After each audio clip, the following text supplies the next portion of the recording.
we tend to what? Chairs move when you just breathe. Musical chairs.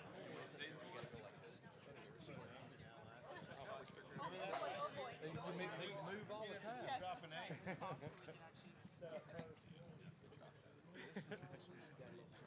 Remember chasing these chairs last That's what we were just Talking about, we're like, yeah, remember we just Start talking here, you're looking at the track. All right, Clint, please, we're ready to start.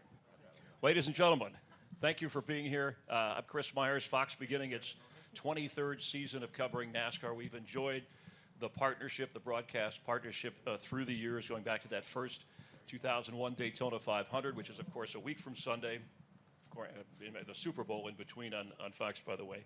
And celebrating 75 years of NASCAR, we'll have the 65th running of the Daytona 500. And perfect here, the sequel, Run It Back, Take Two, the Clash at the Coliseum, which was so successful last year, a unique event with a great response. And thank you, too, for all of your cooperation with turning a football field here into, and now this year, the 100th anniversary of the Coliseum, a place, as you know, that has had Olympic events, World Series, Super Bowls, et cetera, et cetera. You know, NASCAR has shown a lot of unique things recently, but even historically. They've played football, NFL games, preseason games at Bristol. They've raced cars at Soldier Field before and continuing to grow in every way that they can. So, and we'll open it up to questions for all of you for our panel. I just wanted to have you meet most of our crew, our on-camera crew. We have a terrific production crew behind as well. Chuck McDonald on the end is our producer this year, a familiar face. He produced NASCAR's pre-race show some years ago. Went over to college football and has produced our college football games with Gus and Joel.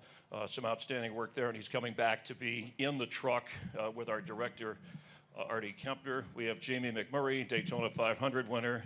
We have Regan Smith. We have Adam Alexander. That's Larry McReynolds in the game show coat. Thanks, Larry. Come on down. No, by the way, we were driving over. It was nice driving with Larry because he knows everything about cars, and we're listening to the radio. And I was trying to ask him some questions about the race this year and the cars. He kept wanting me to turn up, Wiz Khalifa came on the radio. He wanted me to crank it up, which was a little distracting. We're going to have Wiz Khalifa here, of course, for this event. Josh Sims is here, Clint Bowyer, of course, Mike Joy, Tony Stewart, Jamie Little, and Shannon here is co-host, along with Adam Alexander, the Race Hub program. So I'll throw out a few questions, and then you guys can follow up. And Mike, we'll start with you. So with all the years in NASCAR, I mentioned the Clash, the street race in Chicago. We have the Easter night race at Bristol, dirt track on Fox. So NASCAR is doing a lot of different things in this, the 75-year anniversary. And what does that say to you about what you've seen over the years and what you think we're seeing now and going forward? Well, we started 1-1. We started out at very small tracks all around the country, mostly dirt, moved to paved tracks, and we started out with 50 to 60 races a year on tracks that were owned by 50 or more different promoters. And it was truly a traveling circus. And now, or at least since the Winston Cup era, the schedule has become much more manageable, 30 to 36 races. And now we're in a position where all the tracks but two are owned by one of two entities, NASCAR or Speedway Motorsports. So the dynamic of the sport has changed. We used to come to Daytona and have 60 cars trying to make the Daytona 500. And Bill France Jr.'s mantra was, we're going to make money. We're going to give you a chance to make some too.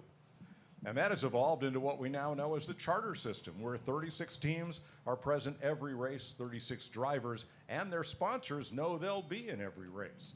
So it's really been a huge paradigm shift over the year in how the sport is operated, how the sport is funded. There was no TV money until 1979, and now media rights are a huge part of the sport. So I don't know how any sport could have transformed itself over 75 years in such a huge way as NASCAR has done, Chris. Oh, thank you. And Clint, kind of the everyman's driver, who was relatively new to the broadcast booth with Mike Joy, and kind of a rotation of analysts on the pre-show from the track and then in the booth. How would you describe your experience as a guy in the booth from the race car and then working with some different people along with a veteran like Mike? Well, it's fun, first and foremost. You get a chance to cover the sport that, gave you so much. I love the sport. I love the characters within the sport. You hear Mike talk about the characters. I mean, that's what this sport is founded on. And if it's going to move on into the future for another 75 years, it's going to need those characters. So trying to build those names up into characters and the storylines within that, that's a challenge. It's fun. It's meaningful, and we take pride in being able to do that each and every week on all different types of racetracks. A short track right here, it all started last year with a brand new race car, right? A brand new race car, never been done before, a brand new opportunity at a track at the LA Coliseum, a new market, a new track that we've never seen, way shorter, way out of bounds than we've ever seen, knocked it out of the park. The parity was here. I mean, look at last year's champion, Joey Logano, won this race, by the way. And then you look at Ross Chastain, missed the race, and finished second in points. All across the board, saw a lot of wild stories. And, those, again, are the most fun things to cover. The booth mate, it's been fun. I came in with Jeff Gordon, chased his ass around the racetrack all these years, right? And, one would have thought that we hated one another, but we didn't. We really enjoyed one another off that racetrack. And once we got in the booth, had a lot of fun. But, over the course of last year, Mike and I enjoyed having different guys in the booth, such as Tony Stewart. I mean, a legend, right? It's so much fun to share, I guess, our experience from the booth, have those new guys in, and be able to ask questions and have a fresh, perspective on what we're seeing. So it's been a lot of fun, man. Yeah, and Tony's not here for this race just because his number came up. We got to the end of last season, and we told Jacob Ullman, who's VP in charge of talent development, how many races does Tony want to do, and then we'll figure out how we fill in the rest. Yeah, no, we're happy to have you. Yes, Tony, welcome back, and a select number of races, more races. He began it with Foxter last year, and of course the Daytona 500, and we'll be there again this year. So we're glad to have you, Tony, a Hall of Fame driver, and Smoke. And well, we can't lose him to those straight line races anyway. I mean, he's a circle. He goes in circles. As a matter of fact, straight line stuff. Tony, so you got the SRX series, NHRA race teams, getting behind the wheel of a top fuel car yourself in 2023. So what is the draw to come back in a booth with Clint Bowyer? I mean, my goodness. It's called community service. So I still have hours left to complete, so here I am again. So doing your time. Fulfill my obligations. But yeah, I'm excited. It's we got a lot on our plate this year, which we'll announce some of that in the next couple weeks. But it is fun to come back and work with this crew. I was talking to Mike on the ride over, and I remember last year on this day riding in the car, and I was riding with you as well, and I'm like, I have no business doing this. I don't know what I'm doing. I don't know why they hired me to do this. This is going to be a train wreck. And I had so much fun with it, the 3 races I got to do last year, and to get asked to come back this year and come with this crew. Got in the car this morning, and I'm like, man, I have really been looking forward to doing this. So this is a great family to work with. It's a bunch of professionals that have been around this sport a long time and know the ins and outs of the sport, and it's a lot of fun to be a part of this team and just be able to take our knowledge of what we know about the sport and help portray it to the fans. Yeah, and some of us here, we cover other sports and have, but the 3 who we just met here, they have lived, breathed in NASCAR their whole lives. You can see the passion come out. Even when we're not on the air, they help us with things to look for, things to bring out in a broadcast. I always loved Tony was always so candid as a driver we saw a little bit of Mike, right? And but Mike, we saw a little bit of a filter from him, right? I mean, as a broadcaster, which was pretty good, I thought. No, there's no filter. No filter. No, we don't. I was trying to cover him. We don't want a filter. We want the real Tony Stewart. We want that to come out. We want everybody to know just exactly what he's thinking, and that's where Clint. I don't know how Clint knows how to push his buttons, but man, we get into a discussion about something, and these 2, they just let us stand back and say, when do we go to commercial? And these guys just let it rip. No, it's a great time, and it's great to hear them react to what's going on the track, obviously, because it's not as predictable when things happen, and the great crew that shows it to you. I mean, we really, from the audio that we bring, I mean, being at the race is one thing, watching on Fox, the pictures we have, and Chuck McDonald, who I mentioned is taking over as our producer. I got to work with on the pre-show, and some of the earlier years at Fox done a great job of college football. He's worked on the NFL with John Madden in his earlier years, so his career has reached new heights here, different heights, I should say. So Chuck, working with this crew, and I know you've settled in, you know a lot of the folks already. Storylines for this year, and what it looks like from your view, sitting in the booth as the producer of actual Fox races. I mean, the thing that excites me the most, being outside watching it as a fan last year as opposed to working on it and having not been out here in a while, was just the momentum. You just feel like the energies in the sport, the new tracks, the car, that seem to even things out, and I'm really excited, like all the young faces in the sport. So I'm just excited. The fan base is just as passionate as college football, and I like that as well. Good connection there because, just like in the pre-show for college football, kind of like what we try to do at the track and in Charlotte to bring you closer. Look forward to that, Chuck. And there'll be, again, with questions for some specific technical things with our crew. Chuck can help you with that. Let's go to now Adam and Shannon and Josh, who you see them on Race Hub. It's the go-to place for America during the week, especially for NASCAR on FS1. And you can all comment, and we've seen some of it already. If you've been watching the 75th year anniversary, Shannon, you can start in terms of what you have in mind for the year, how to celebrate it, how to cover the races, do what you normally do, but that on top of it makes it a little bit more historical and a little more interesting. Yeah, I think it's certainly, we're going to be reflecting. We're doing these 75 seconds of 75 years every week, kind of looking back at some of the more significant moments in this sport. But I also think being here, right? I know all of you guys that were here last year. When we left after the race last year, there were fans that had never been to a NASCAR race before that came up to me and said, like, you're so lucky you get to do this every weekend. You're so lucky you get to cover this sport. So I think while we're looking back at 75 years, we're also really looking ahead. And, we have some of the older guys who are going to be leaving the sport and the younger guys who are really stepping into those roles. And I just think the evolution of it has been so incredible over the last couple years, just to see where this sport is moving. And then also as we continue to look back on the 75 years. Right, Adam? Yeah, I would agree with that, and I go back to something that Chuck said, and that is momentum. And we talk so much about the history of the sport, but in 75 years, and as we go into 2023, we're coming off one of the best seasons ever. And that's not just a talking point. You look at the numbers, 19 winners, 5 drivers winning for the first time in their career. So there truly is tremendous momentum going to new markets. Last year we were in St. Louis for the first time. Shannon mentioned being here at the LA Coliseum, a street course in Chicago, a throwback race to North Wilkesboro. The All-Star race will be on Fox. So there is a lot of energy right now in the sport, so much to be excited about when you look at what's happened in the past and where we're going. And I think the coolest part about that is, being on Race Hub, we have the chance to work with so many analysts that come in studio and so many guys that are currently driving, currently serving as crew chiefs or have in the past, and they get to tell those stories, the history of the sport, and we get a front row seat to hear all of that and to almost feel like you were there for moments you weren't. And I think having this experience this year with the 75 and the celebration, you get to listen to all the stories from yesteryear and get to reflect on all that. And I think that's kind of the coolest part about what this season means, and being able to work with this team means as well. Yeah, and Jamie McMurray, who you see on Race Hub as an analyst, you'll also see him doing some of our pre and post show and part of the coverage here as he was last year. Jamie, just the transition of what you thought of as a driver and the TV coverage of NASCAR to now that you've been in it a few years on this side of it. What stands out to you? Well, I've said it a few times. I wish that, if you could, in the perfect order, you would do TV first and then go drive a car. I'm working on that. I still have my...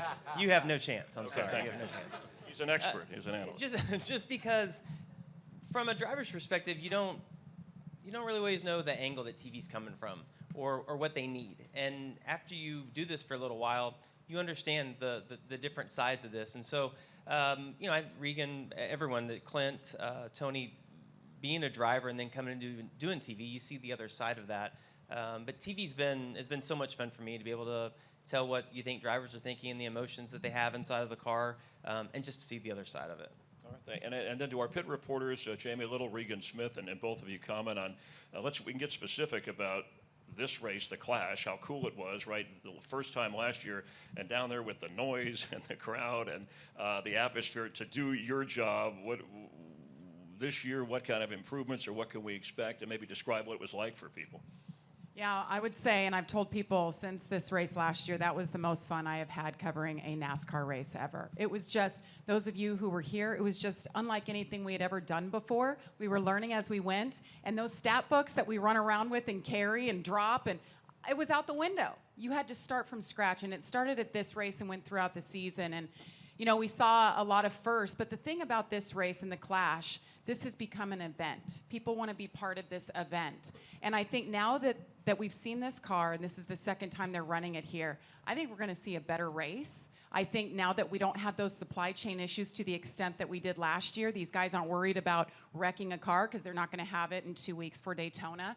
And on top of that, you've got new faces and new places. And I would say Kyle Busch had probably the best car here last year, and guess what? He's with a brand new team, and what does he want to prove? That he can win with another team. Even though there's no points on the line, Kyle Busch is going to be tough to beat. And then you got Tyler Reddick, who was probably the second or third best car last year, and he's flip-flopped now, so I can't wait to see what he does. So many storylines, but we just really cherish this moment. Fox is right here. This is their backyard. It's a special event, and I feel very honored to be part of it. Oh, well said. And Regan? Yeah, I think I second a lot of what Jamie just said there. For me, what's going to happen this weekend in this particular, we call it a race, but it is an event, is what this has turned into already in just the second year, is going to look completely different. And I believe that because there was a number of cars last year that maybe missed the setup or couldn't get things the way that they wanted with big-name drivers, with drivers that are always up front, that we expect to see up front. And I think coming into this race this year, everybody's got a better idea what they need their car to do, how they want to set their car up to do it. And I just think we are going to see an ultra-competitive event out here that when it gets down to the end of it, it's got a big event feel, and these guys all want to go after that trophy. They want to be first. They saw what Joey got to do last year, and the Clash has got a new feeling to it. It's such a great new vibe to what we're doing. I can't wait to see how aggressive it gets on Sunday and who can win it. Yeah, and the LA atmosphere, it'll probably be even more aggressive. They've added more cars, as you know, and there's barely a quarter mile, which brings us to finally, before we get your questions, thought of as America's crew chief for his success as a crew chief and a broadcaster crew chief, Larry McReynolds, who I had mentioned earlier. And Larry, I know you can go on, but maybe what's different? I know last year was a newer car and people worried about equipment, but what is different with the car this year that you think will see or affect the race the most? Yeah, even though this car, before we rolled in here a year ago, had been tested for almost 2.5 years, it was still a clean sheet of paper. I've always said you can test until there's no more fuel and there's no more tires left. But you do not know what you've got until you drop a green flag and there's competition on the line with a checkered flag.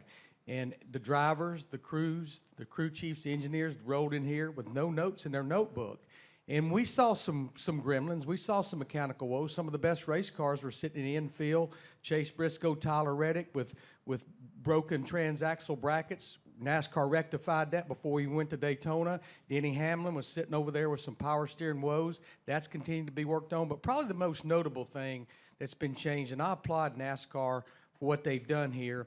We had a couple of drivers that was under concussion protocol, most notably Kurt Busch that ended up retiring full-time from rear impacts. And even before that, NASCAR was working on trying to figure out exactly what to do with the car. And, a lot of people may say, well, just take some bars out. Just make some bars thinner or weaker. Well, you've got 20 gallons of fuel back there and 4.5 gallons of oil. You could not compromise when it comes to oil and fuel. So they started doing testing. So most notably, the difference is at the rear of the chassis, in the bumper structure, where they've just basically taken some bars out. They've made some bars smaller. They've made the walls of some of the bars thinner. And it's just where it's not as rigid. It's more forgiving. It'll have more crush, which is what they needed to keep these drivers from having a hard impact when they back the car in the wall. Nothing you'll see when they're on the racetrack, but when we back them in the wall, I don't think we're going to be holding our breath quite as much. So real quick, though, in a nutshell, the racing you would expect to be maybe more aggressive, and with more cars, see well, a little more I action. do. We know now how much more durable these cars are, and to Regan and Jamie's point, they have notes in that notebook. They have a full year of notes in their notebook. You still don't want to come out here and tear a race car up, but you're not on eggshells worrying about tearing a race car up. And I know adding 4 more cars doesn't sound like a lot, but when you do it on a quarter-mile racetrack, the leader last year was catching the back of the pack before lap 20, and now there's 4 more cars added to the field. All right, so format is what drives the aggression. The format, 25-lap heat races. It's quick, in your face. You have to be on point from the word go. 25 laps, and then it sets you up. If you don't make it out of that heat race, you're in the last chance qualify. It's fourth and long. Now you've got to try to make it into that thing to get into the feature, 150 laps for all the marbles. The format is what's going to drive the aggression. And we know 9 drivers, and we're going to see some big names, trust me. 9 drivers and teams are not going to make the big dance. They're going to have to load up and go to the house early. All right. And Chuck, as the producer, I know you have an audio guy, so with the noise here, you can handle Clint's mic. You're in charge of that if you need to fade it down. Or we got it. You got it? You got it covered. Okay. I kid. I care. Right. Eddie, so do you have any questions? If you do, just raise your hand, and either we'll get you a mic or just let me know where you're from or what you're representing, just so they know, too. But thank you, sir. Go ahead.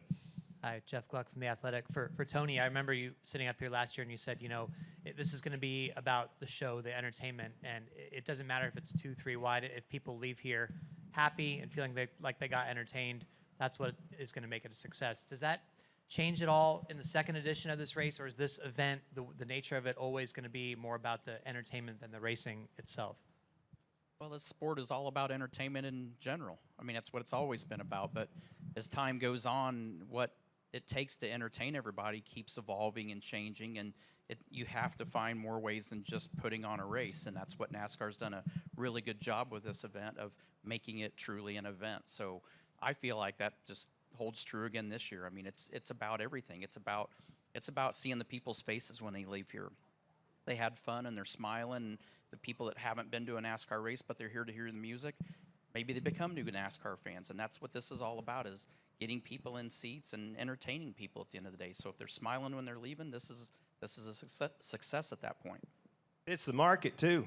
You don't want to make this at Talladega. We got a good market there. We need a good, strong market here that's in your face, and that's what you have right there. You just want everybody in Los Angeles talking about this on Monday morning and saying, wow, what a great event that was. And last year, there was a lot of that. Even there was curiosity. There was excitement that it was new. The fact that it's back showed you that it worked. Rooting for a third time, but we'll see. That's up. But the schedule, just what you were talking about, not only the format Clint was talking and the actual entertainment that Tony was talking about, but NASCAR trying like North Wilkesboro with this year the All-Star race, the Chicago Street Course is coming. This was kind of a gamble when they took this on prior to last year. So they're trying to do things, maintain the integrity of what racing, the car, the driver is all about, and then add some creativity for the idea of the entertainment value. And then it's up to the drivers. But which, by the way, Tony and Clint, is that the hard? You guys see you do games with football players, and they see so many things because they played it, they lived it. Is the hardest part of your job fitting it in to that spot in a broadcast where it works, that you pick the best moment to cover and then fit it in between who else is in the booth? Is that one of the more difficult challenges? I think for me, and again, Jamie said it, coming from that racer's perspective and being in the car all those years, you kind of come into the booth with a different perspective. You want to showcase that driver, because I was that guy that, hey, maybe it wasn't my day that day, but I was still on the racetrack, so trying to take care of business and take care of everybody out there is difficult. Yep. But we all try to do that. We have a lot of help. Chuck coming on board with fresh ideas. You heard him talk about that. That's, it's important to have somebody come in with a fresh idea. It comes from college, sports. Pretty sure they got things going on, right? Good atmosphere. And, to have him come in with a new perspective, a new vision with our sport that's been around for 75 years, it's going to be, you're going to see new things. And I think that's important to keep evolving, just like we do in the booth. Yeah, I think it's I think probably one of the hardest things is getting Clint to stop talking long enough we just had that, to talk about something. But no, it's really fun. I think the great thing with working with Clint, and obviously Mike has such a knowledge of cars in general, let alone motorsports. His credentials speak for themselves. But working with Clint, and the fun part of being able to race with him in the past, having him drive for us at SHR, and now getting to work in the booth. I told him earlier we were all having lunch and we were talking about a certain topic, and I told him, I looked at him, I said, I never knew you were this smart. I mean, I don't know what happened, but he's super smart. And the thing that really impresses me on Clint's side about working with him is this isn't a deal where you just show up, you get makeup, you put your clothes on, and you go sit in a booth for a couple hours and commentate a race. The amount of homework that I've seen Clint do with the races I got to do with him last year, is unbelievable. I mean, for a Sunday race, he's watching the race on Friday. He's watching the race on Saturday. He's thinking about this. He's thinking about that. He goes, what if they did this? And it's really fun and incredible to watch this different role and find the things that, as drivers and former drivers, now what we're able to see and what we see in the sport and what we see on the racetrack, it's little things that a lot of times the fans don't even see, but we see it because we know what we're looking for. And that's the fun part working with these guys, is bringing those things that they don't see with the naked eye, bringing those and really putting it in the focus to where now after that race, maybe the next race they look for that or they see something like that. So that's the fun part. Let me add this about Clint. He has pushed us all to do a better job. For all the fun, for all the games, all the goofing around. The other day, he and Chuck and Artie Kempner, our director, sat and watched last year's Clash. Here's what they saw. Here's what we didn't get to see. Well, why didn't we get to see that? What can we do a better job of? So he has pushed us all to be better, and we appreciate it. Yeah, no, like the blend of the racing and entertainment. Clint said, Mike, that you've, as a reporter, pit reporter. Here's the biggest problem with it, and this is just the truth. We can't figure out why that helicopter's sitting back there idle and won't move. So that's the problem. Are you with worried having about? Clint in the Are booth. you worried about that? We're trying to talk about the topic at hand, and that helicopter just hasn't moved for That's a long probably time. our helicopter. Ladies and gentlemen, this is Clint Bowyer. Yeah, that's what I don't know how Mike does it in the booth. Told on myself. We're going very much. We're going one way. He's going another way. That's probably our helicopter getting a shot at the Coliseum. Clint, what are you complaining about? What are you with the FAA? Relax over there. By the way, Mike Joyce, he knows that he's been around for a lot of years. He was a waiter at the Streamline Hotel when they actually started. So 75 years, I'm kidding. Any other questions before? See, when I get to this level, you guys better ask. Yes, go ahead, please. Oh, yeah, we'll get you a mic there. And yes. Thank you. Hannah Elliott with Bloomberg Business Week. I'd love to know how closely you folks are watching the rise of Formula One in the U.S. Do you feel that it relates to what you do at all? And I'd like to know the challenges that you saw going into Los Angeles specifically. What is something that Angelinos get wrong about NASCAR? Well, I did Formula One for Fox 1998 to 2000 with Derek Bell, fantastic driver and a great analyst. And we had the same 300,000 viewers nationwide every week. The rating never varied, whether we were on a Fox or Fox Sports Net or however it was positioned. And it was very hard to grow out of that. Certainly Drive to Survive has brought a whole new audience to Formula One, people that enjoy reality TV, people that enjoy soap operas, and racing is a soap opera. It's just different the way it plays out on Sunday. But Formula One is a worldwide phenomenon, and I think it's completely different from NASCAR, especially in regard to the workings within the teams. Tony would know best because his partner has a Formula One team, but I think here, NASCAR is much more of an every man for himself or every driver for himself than the structure of Formula One. And I think the one thing Angelinos get wrong about NASCAR is they think it's the same car every week. They think the driver is driving the exact same car, the exact same chassis at Daytona that he raced here, and all they did was change the gears and he goes fast there and not so fast here. And I think that's one of the biggest misconceptions. The other biggest misconception that everybody out on the 405 has is they could do this, no problem. And that's not. No, they couldn't. I drove here last Angeles. night, and none of them could do this. They can't. No. They can barely drive in the damn parking lot. Well, that was Clint driving in. But no, I want to, as someone who grew up in the South and live in California now, I think the other thing, and there is a stigma, this is not, NASCAR is not a regional sport. We know the roots and we know historically where it began. But it has reached, and you can see, and the history of racing in California, maybe not at the highest promoted level, but it's been here in the roots for years. And I think the variety of tracks and the exposure, and of course, national television over here. In fact, if you look at where the best drivers come, right? We go through the states. They used to, Carolina, Georgia, and there's still that shit. But now you have drivers from Las Vegas and California and champions of the sport. So it's not, and I think there is, and I see that in some other places around the country when we travel and do races. It's changing, and it's changing over time.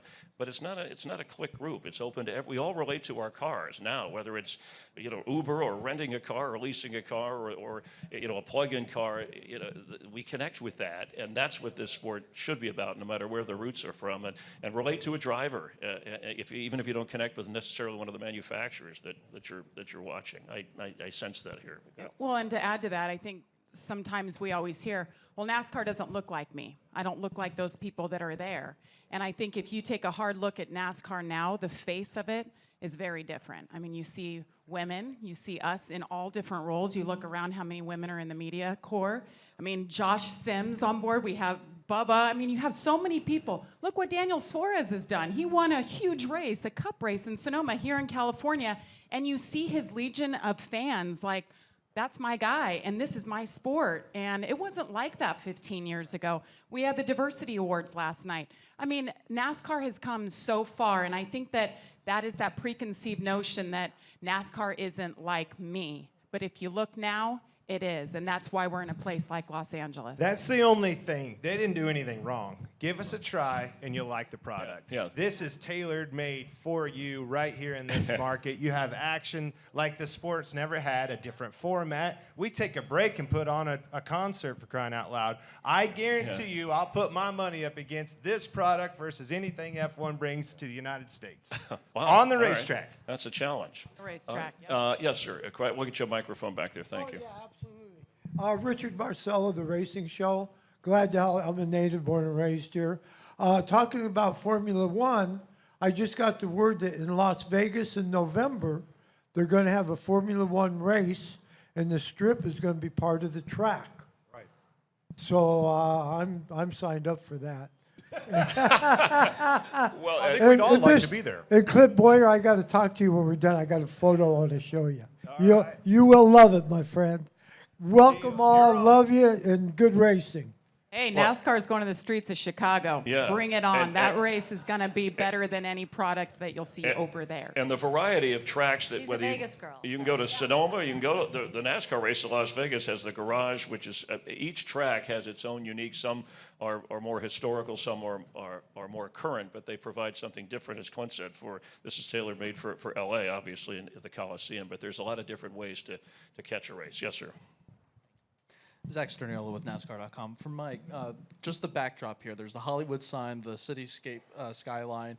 How much does the atmosphere and where this Coliseum sits plays into how big of an event this is? I went to college in Boston, and walking around Boston Common, I was always on my daily walk. Boy, this would make a great corner. This would make a great course. What kind of cars could we run here? What could we do? And to be here and to see what's behind us, and to know, and I go back to those little quarter-mile tracks where we started on, both dirt and paved. We raced at Islip, Long Island, which was 0.2 of a mile smaller than this track, and Cup cars ran there. And now we're here. And we're not at Irwindale. Anybody here know where Irwindale is? Can anybody get to Irwindale from here? I'm not sure. We're not in Fontana, or Fontucky as it's sometimes called, because we're right in the heart of Los Angeles. And for this sport to have come that far, for the people that run NASCAR to have been that brave to completely break the mold and say, we're going to go back to what we used to do in 1956 at Soldier Field in Chicago, and we're going to pave a track inside a stadium. We're going to run the Cup cars there, and we all were excited as excited as we thought they were crazy. And look at this. I mean, this is fantastic. It's not Field of Dreams. That's going to happen when we go to Wilkesboro for the All-Star race in May. But this is so special. And Artie's got drones and helicopters in so many different ways to show what a special venue this is. And hopefully, what an impact this has on Los Angeles at large. That I'm just thrilled to be here. I think if you, to add on that, I think if you show someone a picture of the Los Angeles Memorial Coliseum, they know exactly what it is. I know Chuck and I have worked football games here before, so I've been here as a sideline reporter for college football, and it is incredible. The one thing last year that I wish that we had was that I wish that it would finish under the lights, and that's what we're going to have this season. I think with the torch lit and the cars on the racetrack and the rotors and all of that stuff that we're going to see Sunday at this location, it's going to. I mean, I can't wait. I'm so excited. That was the one thing I thought was missing last year, and we've got it this year. Tony will explain what a rotor is to me a little later, I hope. All right. Thank all of you for taking a moment. I know it's been a busy schedule with Race Hub, the broadcast of the show, and thanks to you for being here and for helping to promote this unique event for NASCAR and Fox. All right. We enjoy the clash and 75 years of NASCAR. Thank you very much.